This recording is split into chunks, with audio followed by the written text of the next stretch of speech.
খালেদা জিয়ার মুক্তি চাই। কিছু হলে জ্বলবে আগুন ঘরে ঘরে। আসবে ফিরে বাংলাদেশে। আসবে ফিরে বাংলাদেশে। তারেক রহমান আসছে।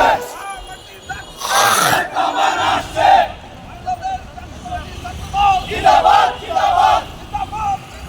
জাতীয়তাবাদী ছাত্রদল।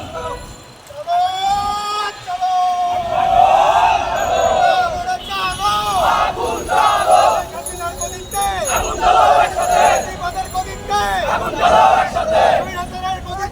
আগুন জ্বালো একসাথে। খালেদা জিয়ার মুক্তি চাই। মুক্তি মুক্তি মুক্তি চাই। খালেদা জিয়ার মুক্তি চাই। জ্বলবে আগুন ঘরে ঘরে। খালেদা জিয়ার কিছু